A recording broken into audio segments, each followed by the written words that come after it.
जय हिंद दोस्तों, Vande Mataram. Supreme court में विपक्षी पॉलिटिकल पार्टीज का जोरों शोरों से पक्ष रखने वाले कपिल सिब्बल इन दिनों सुप्रीम कोर्ट में ऐसा लग रहा है सिर्फ और सिर्फ लताड़ और फटकार खाने के लिए जाते हैं। या तो जज साहब उनकी तमाम दलीलों को मजाकिया अंदाज में दरकिनार कर देते हैं, या फिर जब सुप्रीम कोर्ट के जजेस के ऊपर कपिल सिब्बल साहब हावी होने की कोशिश करते हैं अपने तमाम दलीलों के जरिए, तो उन्हें फिर लताड़ और फटकार के अलावा सुप्रीम कोर्ट से कुछ मिल नहीं रहा। और इन दिनों जिन विपक्षी पॉलिटिकल पार्टीज के वो केसेस लड़ रहे हैं, उन पॉलिटिकल पार्टीज को कोई राहत भी प्रदान नहीं करवा पा रहे हैं। यानी कि सिब्बल साहब एक तरीके से फ्लॉप वकील कह लीजिए, इन दिनों साबित होते दिख रहे हैं। बहुत सारे केसेस मैंने उनके स्टडी किए अभी पिछले कुछ महीनों से, लगातार उनको झटका लगा है। मसलन मुद्दा वो नहीं है। आज अभी सुप्रीम कोर्ट में ममता बनर्जी बनाम ईडी के केस को लगातार कई घंटों तक उस पर सुनवाई चली, और सुनवाई के बाद में एक हिस्सा मैं अभी पढ़ रहा था जिसमें कपिल सिब्बल की दलीलें सुप्रीम कोर्ट में रखी जा रही थी, और मिलॉर्ड उनके ऊपर जब गुस्से से भड़क उठे तो फैसले के इस हिस्से को मैं आप लोगों के बीच में साझा करे बिना खुद को रोक नहीं पाया।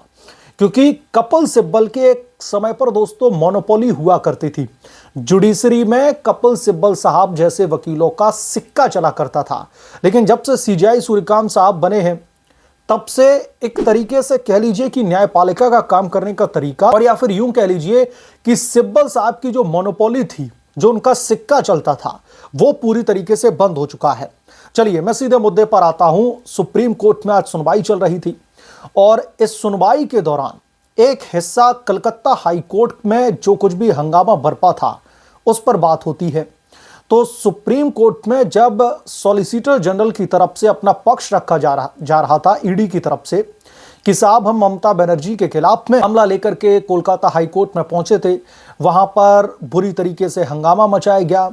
वकीलों ने वहां पर शोर मचाया, व्हाट्सएप के जरिए तमाम समर्थकों को बुला लिया गया, बसों और गाड़ियों में भर भर के लोग बुलाए गए, और वहां पर बार बार ईडी की तरफ से पेश हुए वकील साहब का माइक भी बंद किया जा रहा था। कुल मिलाकर के कलकत्ता हाई कोर्ट में जो कुछ भी हुआ, उन अमर्यादित क्षणों के बारे में सुप्रीम कोर्ट में डिस्कस किया जा रहा था दो जजेस की बेंच के सामने। और उसके बाद में ईडी का पक्ष रख रहे वकीलों ने कहा कि हमें जो हाई कोर्ट में हम सुनवाई चाहते थे, लेकिन हाई कोर्ट में अब मुझे लग नहीं रहा है कि न्याय की उम्मीद जो है मिलेगी। यहीं बीच में टुबक पड़ते हैं एकदम से कपिल सिब्बल साहब, और कपिल सिब्बल साहब कहते हैं कि मैं भी तो कलकत्ता हाई कोर्ट में मौजूद था, वहां पर मैंने भी देखा कैसा शोर मच रहा था, और जज साहब मुझे भी अपना पक्ष रखने दीजिए। तो पहले तो मिलॉर्ड ने कहा कि सिब्बल साहब आप शांत बैठिए, हमें आप मत बताइए कि हमें किसका पक्ष सुनना है किसका नहीं सुनना है। आपकी जब बारी आएगी तो हम आपको बिल्कुल पूरा सुनने का मौका देंगे, आपको दलीलें रखने का मौका देंगे, तो फिलहाल आप शांत रहिए। कपिल सिब्बल साहब जैसे तैसे शांत हो जाते हैं। उसके बाद में दोस्तों क्या होता है कि सिब्बल आगे कहते हैं,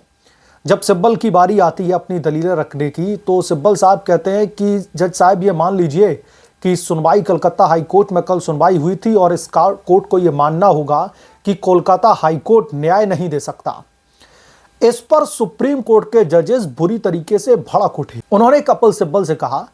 कि हम जज हैं, आप हमें अपना काम मत बताइए कि हमें क्या मानना है क्या नहीं मानना है, आप अपने शब्दों को हमारे मुंह में डालने की कोशिश ना करें। यानी कि आप जैसा चाहते हैं, आप जो बोलना चाहते हैं, आप ये हमसे एक्सपेक्ट मत करें कि हम आपकी भाषा में और आपके नजरिए के हिसाब से बोलेंगे। हमें जब जैसा बोलना होगा हम तब बोलेंगे। तो आप ये बेफिजूल की बातें करके कोर्ट का जो है समय बर्बाद ना करें। चलिए अब मैं थोड़ा सा एसजी जो तुषार मेहता है और एडिशनल सॉलिसिटर, उन्होंने जब इन्फोर्समेंट डायरेक्टोरेट का पक्ष रखा था कोलकाता हाई कोर्ट में जो हंगामा मचा था, उस पर उन्होंने जो है बात कही। उन्होंने कहा कि वो इस पर बहुत ज़्यादा कुछ कहना नहीं चाहते, लेकिन जज साहब आप इसी से अंदाज़ा लगाइए कि ये मामला कितना ज़्यादा गंभीर हो जाता है जब एक स्टेट में लोकतंत्र के बजाय भीड़तंत्र हावी हो जाता है। लोकतंत्र की चलनी वहां पे बंद हो जाती है, और एक आक्रामक भीड़, या फिर यूं कह लीजिए कि एक पॉलिटिकल पार्टी के इशारे पर भेजी गई एक भीड़, वो भीड़तंत्र के तले रौंद देती है लोकतंत्र को। तो हम वहां पर कैसे सुनवाई को एक्सपेक्ट कर सकते हैं। दरअसल आंखों देखा हाल कोलकाता हाई कोर्ट का एसजी साहब सुप्रीम कोर्ट में रख रहे थे कि हमें अब वहां से न्याय की बिल्कुल भी उम्मीद नहीं है। पहले तो हम वहीं पर गए थे, लेकिन वहां पर ममता बनर्जी का इतना ज्यादा वर्चस्व है, ममता बनर्जी का इतना ज्यादा दबदबा है कि हम वहां पर अब न्याय को बिल्कुल भी एक्सपेक्ट नहीं कर सकते, क्योंकि वहां पर भीड़तंत्र का बोलबाला है। और इस पर बहुत ही, मैं कहूंगा कि एक संवेदनशील बात कही है जजेस ने, और यह सोचने लायक है कि जब हमारा देश विश्व का सबसे बड़ा लोकतांत्रिक देश हो और उस लोकतांत्रिक देश में एक न्यायपालिका को एक सिटिंग चीफ मिनिस्टर की तरफ से एक तरीके से ठप कर दिया जाता है, बीच सुनवाई में उसको कहीं ना कहीं बाधित करने की कोशिश की जाती है और वो अपने मंसूबों में कामयाब भी हो जाते हैं। तो सुप्रीम कोर्ट ने चिंता व्यक्त करते हुए यह कहा कि यह मामला बेहद गंभीर है। इस मामले में कोलकाता हाई कोर्ट में जो कुछ भी हुआ और कोलकाता हाई कोर्ट के जज साहिबा ने जो कुछ भी किया, उसे देख करके, उसे सुन करके मैं व्यथित हूं और इस बाबत मैं एक नोटिस भी जारी कर रहा हूं। इस मामले को हम यूं ही नहीं जाने दे सकते, हमें जवाब लेना होगा कि आखिरकार इस तरीके की हरकत कोलकाता हाई कोर्ट में किसके इशारे पर की गई और किसे दबाने के लिए की गई। अच्छा, जज साहब भी जानते हैं कि किसके इशारे पर की गई, किसको दबाने के लिए की गई, लेकिन एक फॉर्मेलिटी करते हुए जज साहब ने नोटिस जारी किया और इस पर जो है सवाल जवाब होगा। अच्छा, एसजी तुषार मेहता ये तमाम सारे आरोप लगा रहे थे जो भी कोलकाता की हाई कोर्ट में हुआ था। फिर अचानक से कपिल सिब्बल इसी बीच में बोलते हैं कि मुझे भी अपनी बात रखने का मौका दिया जाए, मैं भी वहां पर मौजूद था, मैं जानता हूं कि वो तृणमूल कांग्रेस के चेयरमैन यानी कि जो ममता बनर्जी हैं उनकी तरफ से पेश हुआ हूं, मुझे भी अपनी बात रखने का मौका दीजिए, हमें भी आप सुनिए। तो फिर कपिल सिब्बल साहब कहते हैं कि कल कलकत्ता हाई कोर्ट में सुनवाई हुई थी और इस कोर्ट को यह मानना होगा कि हाई कोर्ट न्याय देने में सक्षम नहीं है, वो न्याय नहीं दे सकता। इस पर शीर्ष अदालत में एग्जैक्टली कोर्ट करके बता रहा हूं, इस पर शीर्ष अदालत सिब्बल पर बुरी तरीके से भड़क उठा। एससी जज ने कहा, यानी कि सुप्रीम कोर्ट के जो 2 जजेस की बेंच इस मामले पर सुनवाई कर रही थी, उन्होंने कहा कि आप मेरे मुंह में अपने शब्द नहीं डाल सकते, हम तय करेंगे कि क्या मानना है और क्या नहीं मानना है। इसके बाद में कपिल सिब्बल कहते हैं कि हाई कोर्ट को दरअसल केस सुनना होता है, फैसला देना होता है और हम फिर से अपील जो है करने के लिए जाते हैं, लेकिन इन लोगों यानी कि इन्फोर्समेंट डायरेक्टोरेट ने अब समानांतर कार्रवाई शुरू कर दी है। सिब्बल ने आरोप लगाया कि वहां पर चुनावी गड़बड़ियां करने की कोशिशें की जा रही है, डेटा चुराया जा रहा है, एसआईआर की प्रक्रिया के जरिए वहां पर कहीं ना कहीं ममता की सरकार को हिलाने की कोशिश की जा रही है। अच्छा, अब कपिल सिब्बल साहब को इस बात से बहुत तकलीफ हो रही है और ममता की सरकार को भी हो रही है कि सुप्रीम कोर्ट में इन्फोर्समेंट डायरेक्टोरेट की टीम ने एक समानांतर कार्रवाई शुरू क्यों की है। इस समानांतर कार्रवाई ने कहीं ना कहीं ममता सरकार, उनके वकील कपिल सिब्बल को एक नई परेशानी में जो है डाल दिया है, या फिर यूं कह लीजिए कि ये आउट ऑफ सिलेबस अचानक से कुछ ऐसा होने लगा है जिसको शायद टैकल करने के लिए न तो पश्चिम बंगाल की सरकार पूरी तरीके से तैयार थी, ना ही उनके वकील कपिल सिब्बल। इन लोगों की जो पूरी प्लानिंग थी वो दोस्तों ये थी, मैं एक एक करके चीजें आपको डिकोड करता हूं आपके सामने तो आपको समझ में आएगा। कलकत्ता हाई कोर्ट में ईडी की तरफ से याचिका दाखिल की जाती है पश्चिम बंगाल की मुख्यमंत्री ममता बनर्जी और उनकी पुलिस के खिलाफ में। उसके बाद में ममता बनर्जी ये चाहती थी कि इस मामले पर सुनवाई ना हो और ममता ने वही किया। सुनवाई शुरू होती है, वहां पर अपने तमाम समर्थक भेजे जाते हैं, जैसे कि एसबी राजू साहब ने बताया कोर्ट में, तुषार मेहता ने भी बताया कि कैसे वहां पर बस और गाड़ियों के जरिए लोग भेजे गए थे। तो वहां पर भीड़ पहुंचाई जाती है, सुनवाई में सीधे सीधे अड़चनें पैदा की जाती हैं। जज साहब की चेतावनी के बावजूद भी वहां पर हुड़दंग काटा जाता है, वकीलों की एक भीड़ वहां पर इकट्ठी हो जाती है, कुल मिलाकर के सुनवाई नहीं हो पाती है। यानी कि ममता दीदी अपने मंसूबों में पूरी तरीके से कामयाब हो गई, वो यही चाहती थी। सुनवाई को आगे टाल दिया गया ईडी की रिक्वेस्ट के बावजूद भी कि इस मामले पर इमरजेंसी बेसिस पर सुनवाई होनी चाहिए,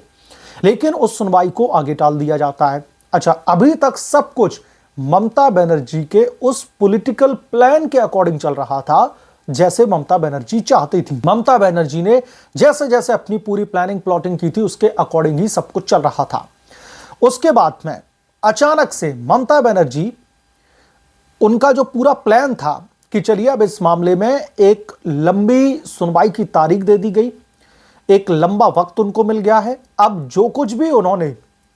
सबूत उठाए हैं आईपैक के दफ्तर से, आईपैक के डायरेक्टर के घर से, जैसे कि डिजिटल डिवाइसेस होंगे जिसमें लैपटॉप, मोबाइल और तमाम सारे डॉक्यूमेंट, ममता ने सोचा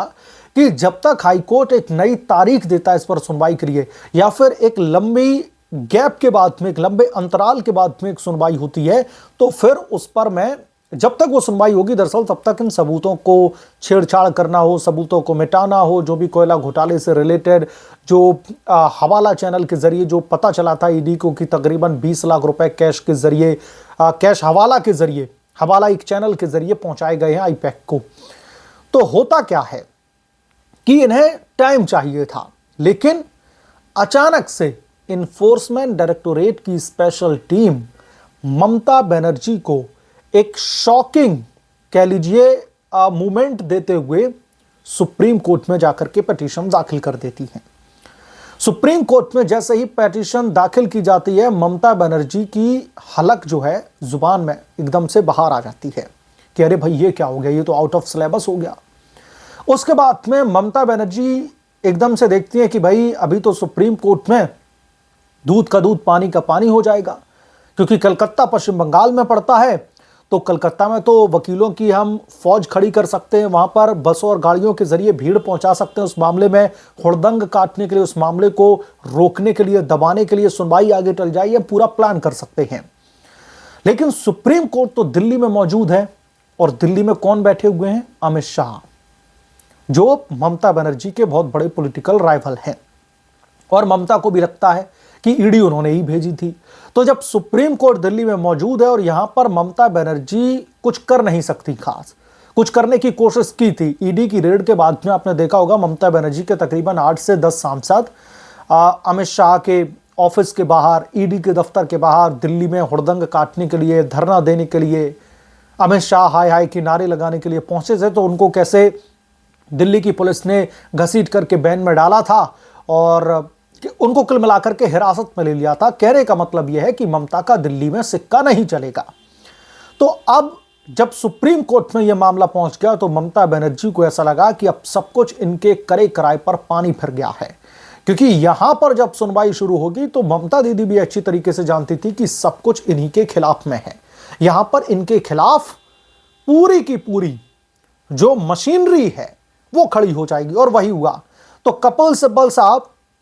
हाईकोर्ट में जो कुछ भी हुआ अपनी जुबानी बताना चाहते थे, मैनिपुलेट करके बताना चाहते थे। तो कुल मिलाकर के सुप्रीम कोर्ट ने उन्हें लताड़ा, उन्हें फटकार लगाई, बुरी तरीके से भड़का कोर्ट कि आप हमारे मुंह में अपने शब्द मत डालिए, हम तय करेंगे कि हमें क्या बोलना है। तो सुप्रीम कोर्ट से आज अगर दोस्तों हम सुबह से लेकर के शाम तक की अगर हम सुनवाई का एक लब्बो लुबाब निकालें, तो एक कंक्लूजन अगर हम निकालें, तो यह कंफर्म हो गया है कि आज पूरी सुनवाई के दौरान ममता बनर्जी, उनकी पुलिस, खासतौर पर जो डीजीपी साहब हैं राजीव कुमार, वो और कोलकाता के पुलिस कमिश्नर और डिप्टी कमिश्नर, और उसके साथ साथ उनके दोनों वकील अभिषेक मनु सिंघवी और कपिल सिब्बल, इनको बहुत बड़े झटके पर झटके लगे हैं। और कपिल सिब्बल को तो दिन खत्म होते होते, सुनवाई खत्म होते होते सुप्रीम कोर्ट में जज साहब ने फटकार भी लगा दी। बहरहाल आप क्या सोचते हैं इसके बारे में, आपकी क्या राय है, हमें कमेंट करके जरूर बताएं। जल्द मिलूंगा किस दूसरे बड़े अपडेट के साथ, तब तक के लिए धन्यवाद। अगर आप लोग चैनल पर नए हैं तो प्लीज चैनल को सब्सक्राइब करें, साइड बने बेल आइकन को जरूर प्रेस करें, ताकि जब भी मैं कोई बड़ी खबर लेकर आऊं तो इसकी जानकारी सबसे पहले आपको मिले।